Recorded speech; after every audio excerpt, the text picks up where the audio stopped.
Welcome to the deep dive. So today, we're looking at some stuff you sent about the Vatican and Pope Francis, specifically focusing on 2025. It seems like you've got some news reports about Pope Francis. He's been hospitalized with pneumonia, and then also some pretty intense predictions from this astrologer named Lorenzo. And you're probably wondering how these pieces fit together. To be honest, so are we? Yeah, it is fascinating. It's fascinating how Lorenzo connects current events like the Pope's health with these big astrological cycles. I mean, he's creating quite a stir with these predictions. I imagine you're curious to see if they're accurate or not. Absolutely. We've got excerpts from his website, YouTube channel, even a podcast episode where he goes into a lot of detail about his predictions. And then, of course, we have those factual news reports about the Pope being in the hospital. Yeah, it's a great mix of sources. It's important to remember, though, that astrology offers a perspective, but it's not exactly scientific. We need to approach these predictions with some healthy skepticism, right? But we can look at the facts, the Pope's age, the Pope's health, and see how those contribute to the bigger picture. Right. Let's not get ahead of ourselves. Lorenzo is making some pretty bold claims about Pope Francis's health. He even calls this pneumonia a final battle. He ties it all back to specific astrological transits. But before we go there, maybe we should just start with the basics. What do we know for sure about the Pope's condition? Absolutely. So the news reports state that Pope Francis, who is 88 years old, was admitted to Gemelli Hospital in Rome on February 18th. He's got bilateral pneumonia, which is further complicated by a pre-existing respiratory infection, and asthmatic bronchitis. It's also worth noting that he's had abdominal surgery in the past and has some ongoing mobility issues. Oh, wow, that's a lot. Especially at his age, Lorenzo really emphasizes those pre-existing conditions, almost like he sees them as a ticking time bomb, even before this pneumonia diagnosis. He does seem to be framing this as the beginning of the end for Pope Francis's papacy. He uses phrases like running on borrowed time, final stretch, suggesting that regardless of this particular illness, Pope Francis's time as Pope is coming to a close. And that's where he brings in the astrology, right? He talks about this Saturn return. I've heard of it, but to be honest, I don't fully understand it. He claims it's a major astrological event that happens every 30 years, and basically means time's up for someone in their late 80s, like the Pope. Yeah, the Saturn return is a significant transit in astrology. It marks a period of reckoning closure for someone nearing the end of their life. Like Pope Francis Lorenzo suggests that this transit could signify the end of a major chapter, perhaps even their time on Earth. Okay, so he's weaving together the Pope's age health issues and this Saturn return to create this narrative of decline. But how much should we actually read into this astrological interpretation? Is it really a predictor of what's going to happen? That's the tricky part with astrology. It offers insights into cycles and patterns, but it doesn't predict events with certainty. What is interesting is how Lorenzo uses these transits to tap into existing anxieties about who will succeed Pope Francis. He combines the Saturn return with Saturn opposing Neptune in the Pope's chart to suggest a shattering of illusions, a time when reality can no longer be ignored. It's almost like he's saying faith alone won't be enough to sustain the Pope or his vision. Okay, so he's definitely playing on those fears about the future of the Church. But he doesn't stop there. He predicts a whole Vatican civil war erupting. He uses some pretty dramatic language to describe this power struggle between conservative and progressive factions. Is there any truth to that, or is he just being theatrical? Well, the Catholic Church is a complex institution, and internal conflicts are part of its history. Every papal transition involves a degree of power jockeying and ideological clashes. You add in the pressure of the 2025 Jubilee year, which is meant to be about unity and renewal, and it creates a very potent mix for potential conflict. He keeps mentioning Pluto and Lilith aligning in Aquarius in the Pope's chart as the trigger for this war for absolute power within the Vatican. He predicts scandals, betrayals, maybe even an external attack on the Vatican itself. It sounds a bit over the top, but is there any historical basis for these kinds of claims? Well, the Vatican has certainly seen its share of scandals, corruption, financial misdeeds, political maneuvering. It's all happened before. So the idea of hidden secrets and power struggles coming to light isn't completely outlandish. And as for external threats, the Vatican is a powerful symbol, so it's not immune to geopolitical realities. There have been assassination attempts on popes in the past, so that element of his prediction shouldn't be completely dismissed. Okay, so while his language might be a bit dramatic, there's some truth to some of his claims, but then he takes things even further. Predicting a decline in faith, millions of people leaving the Catholic Church, he links this to certain eclipses. Claims the Vatican will lose control. Is this just fear-mongering, or could there be something to this? While Lorenzo's tone is definitely dramatic, there is a documented trend of declining church attendance, particularly in the West. The question is whether the events of 2025 will accelerate this trend or trigger a more dramatic shift. It's something to consider as we watch this unfold. Okay, so Lorenzo is weaving together real trends with his astrological interpretations to create a pretty dire picture of what's to come. He even provides specific dates and planetary transits he believes will trigger these events. Before we dive into those details, do you think we could break down some of the key astrological concepts he uses? I'm not sure everyone understands what he means by things like oppositions and squares.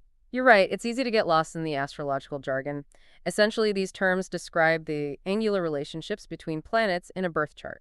An opposition is when two planets are directly across from each other, creating tension and a need for balance.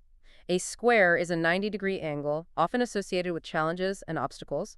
Lorenzo interprets these aspects in the context of the Pope's chart to support his predictions. That's helpful. So he's not just looking at individual planets, but also how they interact with each other to create a complex web of influences. And he seems to believe that these particular aspects are aligning in a way that spells trouble for the Pope of the Vatican in 2025. Exactly. He's painting a picture of a perfect storm brewing, with multiple astrological factors converging to create a period of immense pressure, potential upheaval. But let's not forget that astrology is just one lens through which to view these events. We need to consider other perspectives and, most importantly, the facts on the ground. You're right, so let's dive into those specifics. Lorenzo lays out a very detailed timeline of events, starting with the Pope's health and then escalating to this Vatican civil war, a new Pope being elected, and finally this massive crisis of faith. It's a lot to take in, so maybe we can tackle each phase of his timeline step by step. That sounds like a good approach. Let's start with Lorenzo's predictions for the Pope's health, which he believes will deteriorate rapidly in the first few months of 2025, ultimately leading to either resignation or death. He bases this on those Saturn transits we discussed, particularly Saturn squaring the Sun, which he claims will drain the Pope of his remaining strength and vitality. He paints a very grim picture, saying that by April, either the Pope will be forced to step down or his condition will worsen beyond recovery. He even connects specific transits, like the Jupiter oppositions in May and June, to the Pope's potential downfall or the Vatican making a final move to replace him. He's very specific about June 2025 being the end of the Francis era. His language is certainly dramatic. While these transits can signify challenges and transitions, it's important to remember that astrology doesn't dictate events with absolute certainty. We can observe the Pope's age health history and the severity of his current illness and draw our own conclusions. But let's not confuse astrological interpretations with medical facts. Good point. But for the sake of understanding his argument, let's assume for a moment that his predictions about the Pope's health are accurate. What does that mean for the Vatican itself?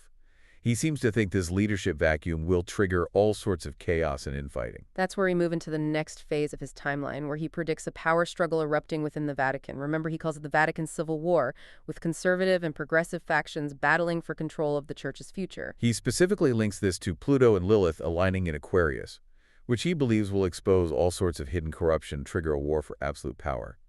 He also mentions other planetary aspects like Saturn and Pisces sextile Uranus and Taurus, and Saturn conjunct the North Node, adding to the potential for instability and upheaval. He even suggests someone might leak damaging information or make a bold move against the Vatican establishment, claiming that attempts to suppress the truth will ultimately fail. It's a very dramatic scenario filled with intrigue and potential betrayals. He emphasizes the Uranus trine Pluto aspect associated with radical change and the breakdown of old systems as being particularly significant in this regard.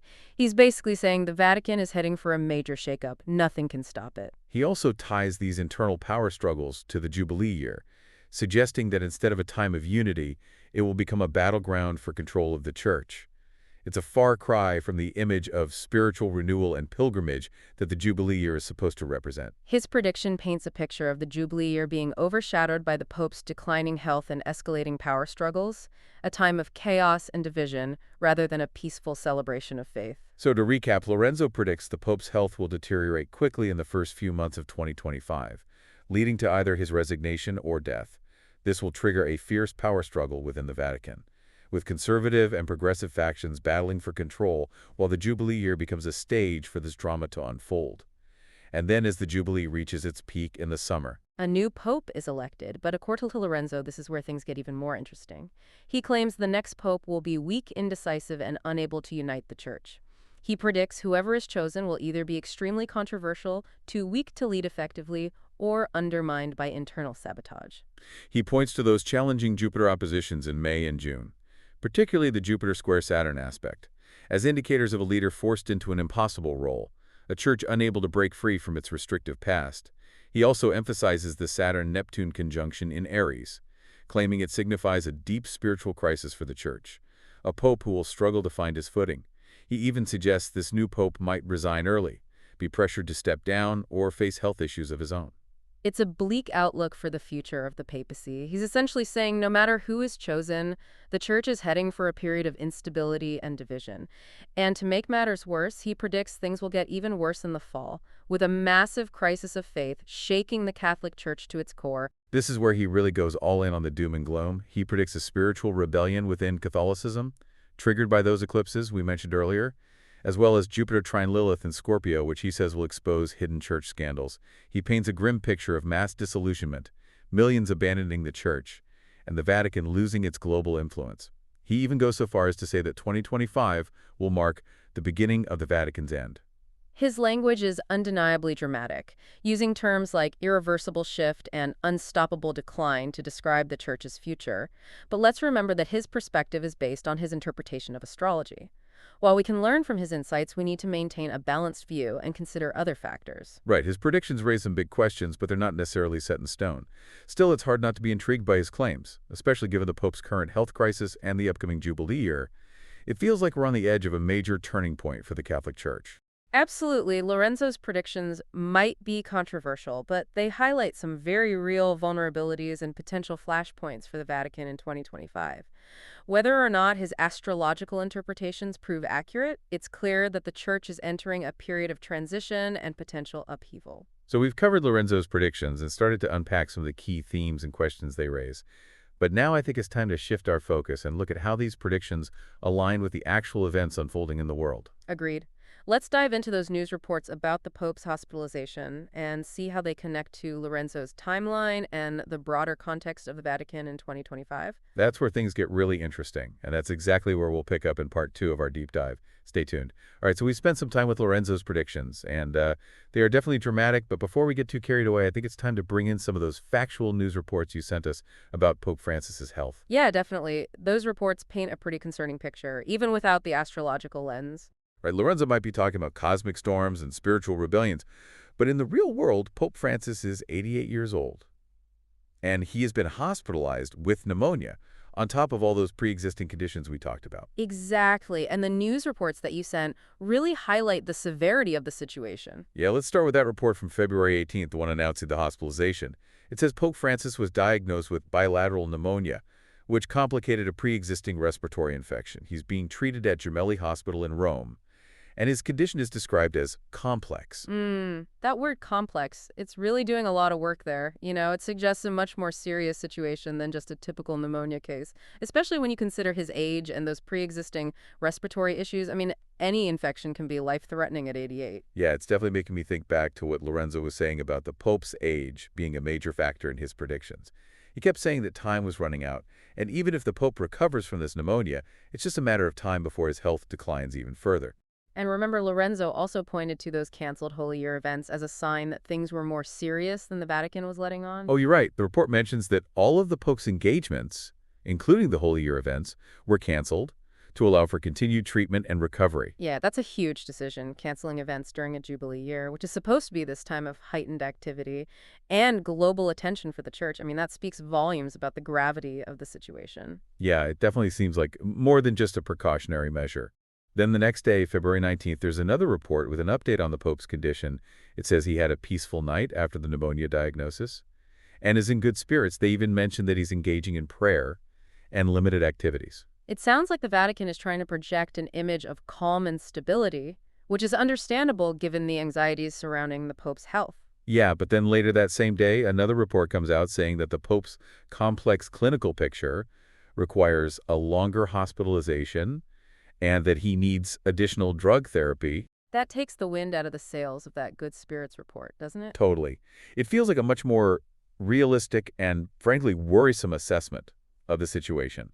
And if we think back to Lorenzo's timeline, February and March are the months where he predicts the Pope's health will reach a breaking point, leading to either resignation or death. Yeah, it's hard not to see the parallels. Even if we don't fully buy into Lorenzo's astrological framework, these news reports show us a pope facing serious health challenges at a time when the Vatican is already under scrutiny and facing potential instability. Lorenzo kept saying that we're watching the end of Francis's papacy in real time.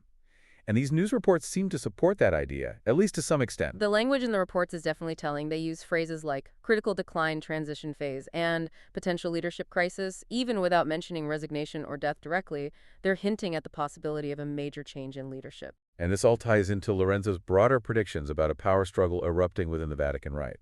He claims that Pope Francis's declining health will create a vacuum that those conservative and progressive factions will try to fill. Exactly. And if we look at the timing of these reports, they fall right in line with his predicted timeline for that power struggle to begin.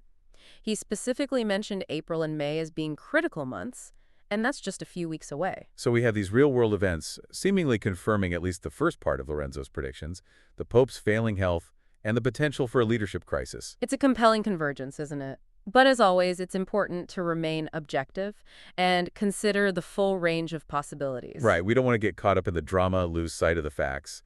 But I think it's safe to say that things are heating up at the Vatican, and 2025 is shaping up to be a pivotal year, regardless of whether Lorenzo's astrological predictions come true or not. Yeah, I completely agree. And that brings us to another crucial piece of information you provided, the specific astrological transits impacting Pope Francis's chart as of February 19th. This is where we can really start to see if Lorenzo's interpretation of those transits aligns with what's actually happening. Yeah, you had highlighted a few key transits for that date. Let's go through those one by one and see what they reveal about the Pope's situation. The first one you marked was the Saturn conjunction Saturn transit, which Lorenzo refers to as the Saturn return. This transit began in mid-April 2024 and was ending in February 2025, meaning it was in its final stages on the 19th. And if I remember correctly, Lorenzo made a big deal about this Saturn return, claiming it was the final life cycle test for the Pope and a sign that his time in power was coming to an end. Exactly. He connected this to the Pope's age, saying that for someone nearing 90, the Saturn return often marks the final stage of their influence, or even their life. He didn't mince words about it. Yeah, he was pretty blunt about it, basically saying that even if the Pope doesn't die, this transit signifies a definitive end to his leadership.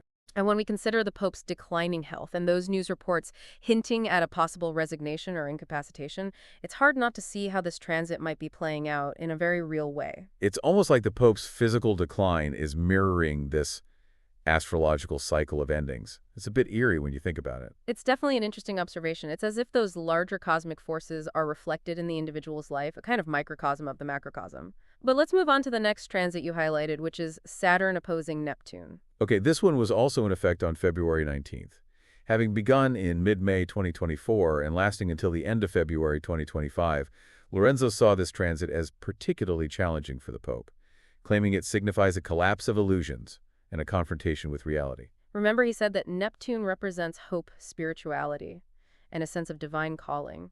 And when Saturn, the planet of limitations and reality, opposes Neptune, it can create a sense of disillusionment, as if the harsh realities of life are shattering one's dreams and ideals. He specifically said that this transit would destroy the Pope's ability to maintain the illusion of strength, and that faith alone wouldn't be enough to sustain him any longer. And when we consider the Pope's very real health crisis and the Vatican's attempts to project an image of calm amidst the storm, it's hard not to see how this Saturn-Neptune opposition might be playing out on a psychological and even a spiritual level. Yeah, it's like a forced reality check, both for the Pope and for the Vatican as a whole. Exactly. They can no longer ignore the fragility of the situation and the need for a more grounded, pragmatic approach. So we have these two major transits happening simultaneously, the Saturn return and Saturn opposing Neptune, both pointing towards ending's limitations, and a confrontation with reality. It definitely creates a sense of urgency, potential crisis. It does, and it's important to remember that these transits are happening in the context of the Pope's already advanced age and declining health. They add another layer of complexity and uncertainty to an already delicate situation. Right, so it's not just about interpreting these transits in isolation, but also understanding how they interact with each other and with the real-world circumstances. Exactly. It's like trying to solve a puzzle with multiple pieces that all fit together in a very specific way. So what's the next piece of the puzzle? What's the next transit Lorenzo highlighted? The next one you marked was Saturn squaring the Sun. This one begins in early April 2025 and lasts until mid-January 2026. So it wasn't yet in full effect on February 19th. But if I recall correctly, Lorenzo still considered it a major factor in his predictions for 2025. He called it the most brutal of all the transits. claiming it would crush what little strength the Pope has left. You're remembering correctly. He specifically connected this transit to the Pope's physical body and willpower, saying that it signifies exhaustion restriction and the body giving up. He was very pessimistic about its effects. Yeah, he was pretty grim, saying that even if the Pope survives this pneumonia, this Saturn square Sun transit will be his breaking point. He predicted that by April, either the Pope would be forced to step down or his condition would worsen beyond return. And remember, this transit aligns perfectly with the time frame when Lorenzo predicts the Vatican power struggle will reach its peak. He's suggesting that those internal factions will sense the Pope's weakening grip on power and make their moves to seize control. So we have this confluence of challenging transits happening simultaneously. The Saturn return ending Saturn opposing Neptune, and Saturn squaring the Sun about to begin. It's like a triple whammy of astrological pressure. Indeed, and it's all happening against the backdrop of the Jubilee year and those concerning news reports about the Pope's health. It's a lot to take in, and it's easy to understand why some people might be feeling anxious about the future. And we still have 2 more transits to discuss, right? We do, but I think this is a good place to pause and let our listener process what we've covered so far. That sounds like a plan. We've gone through a lot of information about the Pope's health, these news reports, and these 3 major astrological transits. Yeah, we'll pick up with those remaining transits and Lorenzo's predictions for the rest of 2025 in part 3 of our deep dive. Stay tuned. All right, so welcome back to the deep dive. We left off talking about all those astrological transits impacting Pope Francis, and it sounds like we've got a couple more to cover before we can really assess Lorenzo's predictions for the rest of 2025. Yeah, you're right. We talked about the Saturn returns, Saturn opposing Neptune, and Saturn squaring the Sun. But Lorenzo also highlighted these 2 Jupiter oppositions that he thinks are going to be really important in determining how this whole situation unfolds. Okay, so let's talk about those Jupiter oppositions. What makes them so significant in Lorenzo's view? Well, the first one is Jupiter opposing the Sun. This transit was relatively short. It only lasted from May 18th to May 27th, 2025. But Lorenzo really saw it as a major turning point, especially for a leader facing health challenges and a lot of public scrutiny. And I remember him saying that Jupiter oppositions can bring about extremes, either a dramatic rise in power or a sudden fall from grace, given the Pope's already kind of weakened state. It sounds like Lorenzo was predicting the latter.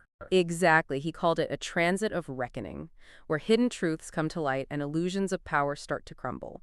He predicted that this Jupiter opposition would either trigger a full-blown collapse of the Pope's health or force a public resignation, or lead to the Vatican making a move to remove him from power. Wow, so even if the Pope manages to kind of weather the storm of those Saturn transits, Lorenzo sees this Jupiter opposition as a potential knockout punch. Yeah, that's not a way to put it. And it's interesting that this transit falls right in the middle of the time frame when Lorenzo predicts the new Pope will be elected. So you're saying this Jupiter opposition could be seen as marking the transition between the old and the new, a symbolic changing of the guard? That's an interesting thought. It's like this transit is clearing the way for a new era in the Catholic Church. Whether that happens through a forced resignation, a dramatic health crisis, or some other unforeseen event. Yeah, it definitely adds another layer to Lorenzo's predictions. And speaking of intrigue, let's move on to that second Jupiter opposition you mentioned. What was that all about? Right, so the second one is Jupiter opposing Jupiter. This takes place from June 21st to June 30th, 2025. Lorenzo called this a rare and powerful transit. Happens only once every 12 years. He said it signifies a huge turning point in a person's life, a time of sudden and often dramatic change. And given everything else that's happening in the Pope's chart, it sounds like Lorenzo wasn't exactly optimistic about this transit. No, he wasn't. He emphasized that this Jupiter opposition would be especially challenging for someone whose chart is already under a lot of strain, which is definitely the case with Pope Francis. He predicted that if the Pope was still alive by this point, this transit would mark his exit from leadership. So he basically sees this as the final nail in the coffin for Pope Francis's papacy. He was very specific about that, saying that by the end of June 2025, either the Pope would be forced to retire, become completely incapacitated, or pass away. He really saw no other possible outcomes. It's interesting how he links this Jupiter opposition to the end of an era. It's almost like he sees it as a cosmic deadline, a point of no return for the Francis papacy. And this transit also aligns perfectly with his broader timeline, culminating in that massive crisis of faith and decline of the Vatican's influence that he predicts for the fall of 2025. Okay, so we've got these 5 major transits, all converging in a relatively short time frame, each one adding another layer of pressure and instability to the situation. It's easy to see why Lorenzo's predicting such dramatic changes for the Vatican. Yeah, it's like all these different astrological threads are weaving together to create a tapestry of potential upheaval. It's definitely a compelling narrative, even if we don't necessarily agree with every detail of Lorenzo's interpretation. Right, and even if we set aside the astrological predictions altogether, there's no denying that there are real-world factors at play here. Pope Francis is 88 years old, and he's facing serious health challenges. The transition to a new pope is always a delicate process, and the Jubilee year just adds another layer of complexity. Exactly. Lorenzo's predictions might be dramatic, but they highlight some real vulnerabilities and potential problems for Vatican in 2025. Whether or not his astrological interpretations are accurate, it's pretty clear that the Church is entering a time of transition and maybe even upheaval. So what does all this mean for you, the listener who sent us all of this fascinating material? We've explored Lorenzo's dramatic predictions, grounded them in the factual news about the Pope's health, and even delved into the complexities of astrological transits. Yeah, I mean, ultimately, it's up to you to decide how much weight you give to each piece of information. We just encourage you to stay informed, follow the events as they unfold, and think critically about what this transition period could mean for the Catholic Church. And we've only just scratched the surface here. There are still so many unanswered questions. What will Pope Francis's legacy be? Who will be chosen as his successor? And in what direction will they take the Church? How will the Vatican navigate those internal divisions and challenges to its authority? These are all important questions to think about moving forward. We've given you some food for thought, some historical context, and a glimpse into the world of astrological interpretation. Now it's your turn to connect the dots. Draw your own conclusions. Yeah, this is a story that's still being written, and we'll all be watching to see how it unfolds.